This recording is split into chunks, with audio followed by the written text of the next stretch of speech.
اور تمہیں یاد ہے وہ واقعہ جب تم نے ایک شخص کی جان لی تھی، پھر اس کے بارے میں جھگڑنے اور ایک دوسرے پر قتل کا الزام تھوپنے لگے تھے، اور اللہ نے فیصلہ کر لیا تھا کہ جو کچھ تم چھپاتے ہو اسے کھول کر رکھ دے گا۔ اس وقت ہم نے حکم دیا کہ مقتول کی لاش کو اس کے ایک حصے سے ضرب لگاؤ۔ دیکھو، اس طرح اللہ مردوں کو زندگی بخشتا ہے اور تمہیں اپنی نشانیاں دکھاتا ہے تاکہ تم سمجھو، مگر ایسی نشانیاں دیکھنے کے آخر کار تمہارے دل سخت ہو گئے، پتھروں کی طرح سخت، بلکہ سختی میں کچھ ان سے بھی بڑے ہوئے، کیونکہ پتھروں میں سے تو کوئی ایسا بھی ہوتا ہے جس میں سے چشمے پھوٹ بہتے ہیں، کوئی پھٹتا ہے اور اس میں سے پانی نکل آتا ہے، اور کوئی خدا کے خوف سے لرز کر گر بھی پڑتا ہے۔ اللہ تمہارے کرتوتوں سے بے خبر نہیں ہے۔ اے مسلمانوں، اب کیا ان لوگوں سے تم یہ توقع رکھتے ہو کہ یہ تمہاری دعوت پر ایمان لے آئیں گے؟ حالانکہ ان میں سے ایک گروہ کا شیوا یہ رہا ہے کہ اللہ کا کلام سنا اور پھر خوب سمجھ بوجھ کر دانستہ اس میں تحریف کی۔ رسول اللہ پر ایمان لانے والوں سے ملتے ہیں تو کہتے ہیں کہ ہم بھی انہیں مانتے ہیں، اور جب آپس میں ایک دوسرے سے تخلیہ کی بات چیت ہوتی ہے تو کہتے ہیں کہ بے وقوف ہو گئے ہو۔ ان لوگوں کو وہ باتیں بتاتے ہیں جو اللہ نے تم پر کھولی ہیں، تاکہ تمہارے رب کے پاس تمہارے مقابلے میں انہیں حجت میں پیش کریں۔ اور کیا یہ نہیں جانتے ہیں کہ جو کچھ یہ چھپاتے ہیں اور جو کچھ ظاہر کرتے ہیں، اللہ کو سب باتوں کی خبر ہے۔ ان میں ایک دوسرا گروہ امیوں کا ہے، جو کتاب کا علم تو رکھتے نہیں، بس اپنی بے بنیاد امیدوں اور آرزوؤں کو لیے بیٹھے ہیں اور محض وہم و گمان پر چلے جا رہے ہیں۔ بس ہلاکت اور تباہی ہے ان لوگوں کے لیے جو اپنے ہاتھوں سے شرع کا نوشتہ لکھتے ہیں، پھر لوگوں سے کہتے ہیں کہ یہ اللہ کے پاس سے آیا ہوا ہے تاکہ اس کے معاوضے میں تھوڑا سا فائدہ حاصل کر لیں۔ ان کے ہاتھوں کا یہ لکھا بھی ان کے لیے تباہی کا سامان ہے، اور ان کی یہ کمائی بھی ان کے لیے موجب ہلاکت ہے۔ وہ کہتے ہیں کہ دوزخ کی آگ ہمیں ہرگز چھونے والی نہیں، الا یہ کہ چند روز کی سزا مل جائے تو مل جائے۔ ان سے پوچھو، کیا تم نے اللہ سے کوئی عہد لیا ہے جس کی خلاف ورزی وہ نہیں کر سکتا؟ یا بات یہ ہے کہ تم اللہ کے ذمے ڈال کر ایسی باتیں کہہ دیتے ہو جن کے متعلق تمہیں علم نہیں ہے کہ اس نے ان کا ذمہ لیا ہے؟ آخر تمہیں دوزخ کی آگ کیوں نہ چھوئے گی؟ جو بھی بدی کمائے گا اور اپنی خطا کاری کے چکر میں پڑا رہے گا وہ دوزخی ہے اور دوزخ ہی میں ہمیشہ رہے گا، اور جو لوگ ایمان لائیں گے اور نیک عمل کریں گے وہی جنتی ہیں اور جنت میں وہ ہمیشہ رہیں گے۔ یاد کرو، اسرائیل کی اولاد سے ہم نے پختہ عہد لیا تھا کہ اللہ کے سوا کسی کی عبادت نہ کرنا، ماں باپ کے ساتھ، رشتہ داروں کے ساتھ، یتیموں اور مسکینوں کے ساتھ نیک سلوک کرنا، لوگوں سے بھلی بات کہنا، نماز قائم کرنا اور زکوٰۃ دینا۔ مگر تھوڑے آدمیوں کے سوا تم سب اس عہد سے پھر گئے اور اب تک پھرے ہوئے ہو۔ پھر ذرا یاد کرو، ہم نے تم سے مضبوط عہد لیا تھا کہ آپس میں ایک دوسرے کا خون نہ بہانا اور نہ ایک دوسرے کو گھر سے بے گھر کرنا۔ تم نے اس کا اقرار کیا تھا، تم خود اس پر گواہ ہو، مگر آج وہی تم ہو کہ اپنے بھائی بندوں کو قتل کرتے ہو، اپنی برادری کے کچھ لوگوں کو بے خانماں کر دیتے ہو، ظلم و زیادتی کے ساتھ ان کے خلاف جتھے بندیاں کرتے ہو، اور جب وہ لڑائی میں پکڑے ہوئے تمہارے پاس آتے ہیں تو ان کی رہائی کے لیے فدیے کا لین دین کرتے ہو، حالانکہ انہیں ان کے گھروں سے نکالنا ہی سرے سے تم پر حرام تھا۔ تو کیا تم کتاب کے ایک حصے پر ایمان لاتے ہو اور دوسرے حصے کے ساتھ کفر کرتے ہو؟ پھر تم میں سے جو لوگ ایسا کریں ان کی سزا اس کے سوا اور کیا ہے کہ دنیا کی زندگی میں ذلیل و خوار ہو کر رہیں اور آخرت میں شدید ترین عذاب کی طرف پھیر دیے جائیں۔ اللہ ان حرکات سے بے خبر نہیں ہے جو تم کر رہے ہو۔ یہ وہ لوگ ہیں جنہوں نے آخرت بیچ کر دنیا کی زندگی خرید لی ہے، لہٰذا نہ ان کی سزا میں کوئی تخفیف ہوگی اور نہ انہیں کوئی مدد پہنچ سکے گی۔ ہم نے موسیٰ علیہ السلام کو کتاب دی، اس کے بعد پے در پے رسول بھیجے، آخر کار عیسیٰ ابن مریم کو روشن نشانیاں دے کر بھیجا اور روح پاک سے اس کی مدد کی۔ پھر یہ تمہارا کیا ڈھنگ ہے کہ جب بھی کوئی رسول تمہاری خواہشات نفس کے خلاف کوئی چیز لے کر تمہارے پاس آیا تو تم نے اس کے مقابلے میں سرکشی ہی کی، کسی کو جھٹلایا اور کسی کو قتل کر ڈالا۔ وہ کہتے ہیں ہمارے دل محفوظ ہیں، نہیں، اصل بات یہ ہے کہ ان کے کفر کی وجہ سے ان پر اللہ کی پھٹکار پڑی ہے، اس لیے وہ کم ہی ایمان لاتے ہیں۔ اور اب جو ایک کتاب اللہ کی طرف سے ان کے پاس آئی ہے، اس کے ساتھ ان کا کیا برتاؤ ہے؟ باوجود کہ اس کی آمد سے پہلے وہ خود کفار کے مقابلے میں فتح و نصرت کی دعائیں مانگا کرتے تھے، مگر جب وہ چیز آ گئی جسے وہ پہچان بھی گئے تو انہوں نے اسے ماننے سے انکار کر دیا۔ خدا کی لعنت ان منکرین پر۔ کیسا برا ذریعہ ہے جس سے یہ اپنے نفس کی تسلی حاصل کرتے ہیں کہ جو ہدایت اللہ نے نازل کی ہے اس کو قبول کرنے سے صرف اس ضد کی بنا پر انکار کر رہے ہیں کہ اللہ نے اپنے فضل سے اپنے جس بندے کو خود چاہا نواز دیا، لہٰذا اب یہ غضب بالائے غضب کے مستحق ہو گئے ہیں اور ایسے کافروں کے لیے سخت ذلت آمیز سزا مقرر ہے۔ جب ان سے کہا جاتا ہے کہ جو کچھ اللہ نے نازل کیا ہے اس پر ایمان لاؤ، تو وہ کہتے ہیں ہم تو صرف اس چیز پر ایمان لاتے ہیں جو ہمارے ہاں یعنی نسل اسرائیل میں اتری ہے۔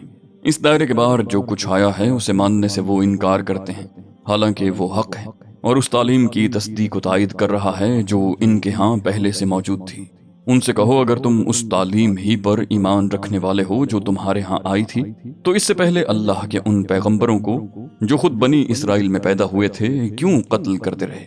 تمہارے پاس موسیٰ کیسی کیسی روشن نشانیوں کے ساتھ آیا، پھر بھی تم ایسے ظالم تھے کہ اس کے پیٹھ موڑتے ہی بچڑے کو معبود بنا بیٹھے۔ پھر ذرا اس میثاق کو یاد کرو جو طور کو تمہارے اوپر اٹھا کر ہم نے تم سے لیا تھا۔ ہم نے تاکید کی تھی کہ جو ہدایات ہم دے رہے ہیں ان کی سختی کے ساتھ پابندی کرو اور کان لگا کر سنو۔ تمہارے اسلاف نے کہا کہ ہم نے سن لیا مگر مانیں گے نہیں، اور ان کی باطل پرستی کا یہ حال تھا کہ دلوں میں ان کے بچڑا ہی بسا ہوا تھا۔ کہو اگر تم مومن ہو تو یہ عجیب ایمان ہے جو ایسی بری حرکات کا تمہیں حکم دیتا ہے۔ ان سے کہو کہ اگر واقعی اللہ کے نزدیک آخرت کا گھر تمام انسانوں کو چھوڑ کر صرف تمہارے ہی لیے مخصوص ہے، تب تو تمہیں چاہیے کہ موت کی تمنا کرو اگر تم اپنے اس خیال میں سچے ہو۔ یقین جانو کہ یہ کبھی اس کی تمنا نہ کریں گے، اس لیے کہ اپنے ہاتھوں جو کچھ کما کر انہوں نے وہاں بھیجا ہے اس کا اقتضا یہی ہے کہ یہ وہاں جانے کی تمنا نہ کریں۔ اللہ ان ظالموں کے حال سے خوب واقف ہے۔ تم انہیں سب سے بڑھ کر جینے کا حریص پاؤ گے، حتیٰ کہ یہ اس معاملے میں مشرکوں سے بھی بڑے ہوئے ہیں۔ ان میں سے ایک ایک شخص یہ چاہتا ہے کہ کسی طرح 1000 برس جیے، حالانکہ لمبی عمر بہرحال اسے عذاب سے دور تو نہیں پھینک سکتی۔ جیسے کچھ اعمال یہ کر رہے ہیں اللہ تو انہیں دیکھ ہی رہا ہے۔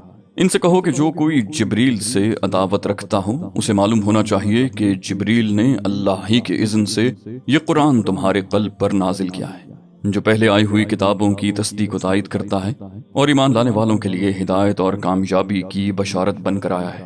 اگر جبریل سے ان کی عداوت کا سبب یہی ہے تو کہہ دو کہ جو اللہ اور اس کے فرشتوں اور اس کے رسولوں اور جبریل اور میکائیل کے دشمن ہیں، اللہ ان کافروں کا دشمن ہے۔ ہم نے تمہاری طرف ایسی آیات نازل کی ہیں جو صاف صاف حق کا اظہار کرنے والی ہیں، اور ان کی پیروی سے صرف وہی لوگ انکار کرتے ہیں جو فاسق ہیں۔ کیا ہمیشہ ایسا ہی نہیں ہوتا رہا ہے کہ جب انہوں نے کوئی عہد کیا تو ان میں سے ایک نہ ایک گروہ نے اسے ضرور ہی بالائے طاق رکھ دیا؟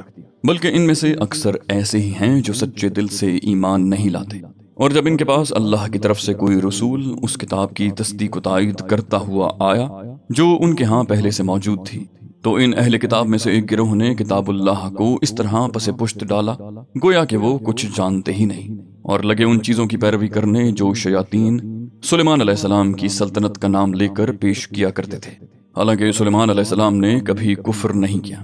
کفر کے مرتکب تو وہ شیاطین تھے جو لوگوں کو جادوگری کی تعلیم دیتے تھے۔ وہ پیچھے پڑے اس چیز کے جو بابل میں 2 فرشتوں ہاروت و ماروت پر نازل کی گئی تھی، حالانکہ وہ فرشتے جب بھی کسی کو اس کی تعلیم دیتے تھے تو پہلے صاف طور پر متنبع کر دیا کرتے تھے کہ دیکھ ہم محض ایک آزمائش ہیں، تو کفر میں مبتلا نہ ہو۔ پھر بھی یہ لوگ ان سے وہ چیز سیکھتے تھے جس سے شوہر اور بیوی میں جدائی ڈال دیں۔ ظاہر تھا کہ اذن الہی کے بغیر وہ اس ذریعے سے کسی کو بھی ضرر نہ پہنچا سکتے تھے، مگر اس کے باوجود وہ ایسی چیز سیکھتے تھے جو خود ان کے لیے نفع بخش نہیں بلکہ نقصان دہ تھی، اور انہیں خوب معلوم تھا کہ جو اس چیز کا خریدار بنا اس کے لیے آخرت میں کوئی حصہ نہیں۔ کتنی بری متاع تھی جس کے بدلے انہوں نے اپنی جانوں کو بیچ ڈالا۔ کاش انہیں معلوم ہوتا، اگر وہ ایمان اور تقوی اختیار کرتے تو اللہ کے ہاں اس کا جو بدلہ ملتا وہ ان کے لیے زیادہ بہتر تھا۔ کاش انہیں خبر ہوتی۔ اے لوگو جو ایمان لائے ہو، راعینا نہ کہا کرو بلکہ انظر نہ کہو اور توجہ سے بات کو سنو۔ یہ کافر تو عذاب علیم کے مستحق ہیں۔ یہ لوگ جنہوں نے دعوت حق کو قبول کرنے سے انکار کر دیا ہے، خواہ اہل کتاب میں سے ہوں یا مشرک ہوں، ہرگز یہ پسند نہیں کرتے کہ تمہارے رب کی طرف سے تم پر کوئی بھلائی نازل ہو، مگر اللہ جس کو چاہتا ہے اپنی رحمت کے لیے چن لیتا ہے، اور وہ بڑا فضل فرمانے والا ہے۔ ہم اپنی جس آیت کو منسوخ کر دیتے ہیں یا بھلا دیتے ہیں اس کی جگہ اس سے بہتر لاتے ہیں یا کم از کم ویسی ہی۔ کیا تم جانتے نہیں ہو کہ اللہ ہر چیز پر قدرت رکھتا ہے؟ کیا تمہیں خبر نہیں ہے کہ زمین اور آسمان کی فرمانروائی اللہ ہی کے لیے ہے، اور اس کے سوا کوئی تمہاری خبرگیری کرنے اور تمہاری مدد کرنے والا نہیں ہے؟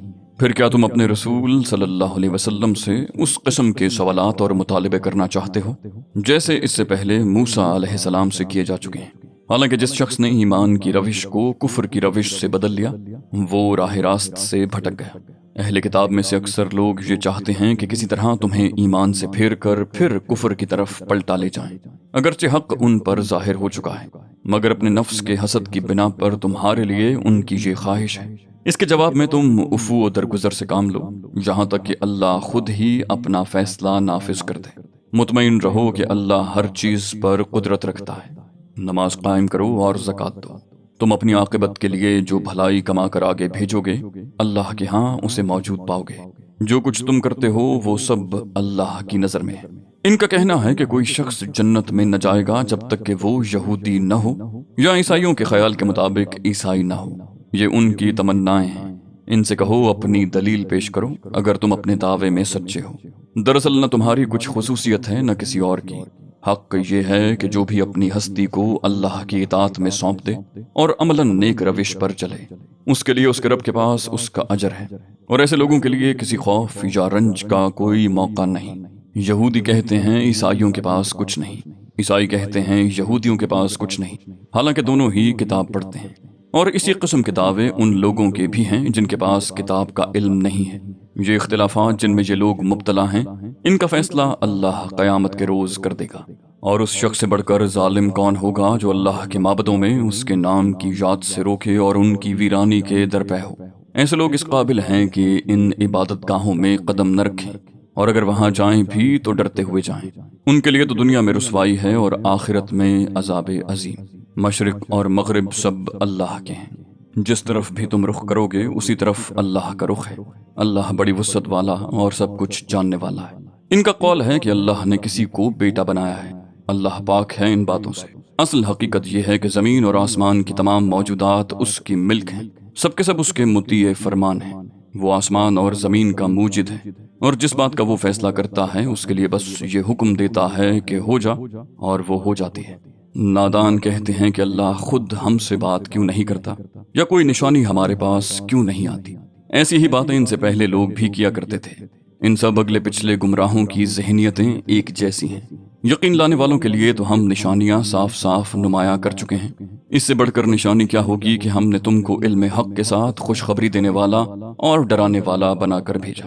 اب جو لوگ جہنم سے رشتہ جوڑ چکے ہیں ان کی طرف سے تم ذمہ دار اور جواب دہ نہیں ہو۔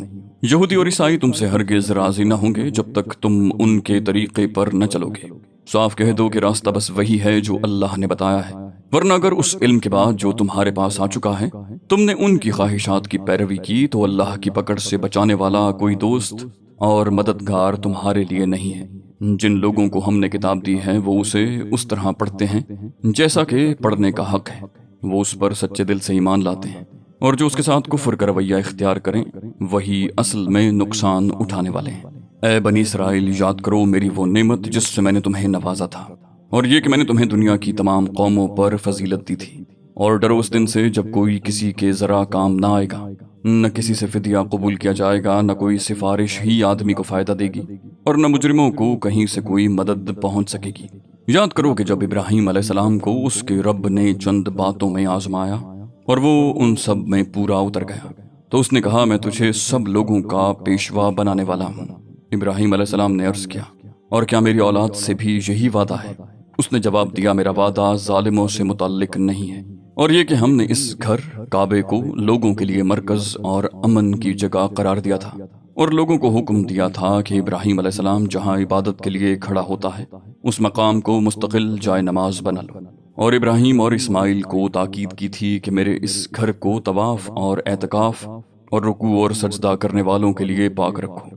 اور یہ کہ ابراہیم نے دعا کی اے میرے رب اس شہر کو امن کا شہر بنا دے، اور اس کے باشندوں میں سے جو اللہ اور آخرت کو مانے انہیں ہر قسم کے پھلوں کا رزق دے۔ جواب میں اس کے رب نے فرمایا اور جو نہ مانے گا دنیا کی چند روزہ زندگی کا سامان تو میں اسے بھی دوں گا، مگر آخرکار اسے عذاب جہنم کی طرف گھسیٹوں گا، اور وہ بدترین ٹھکانہ ہے۔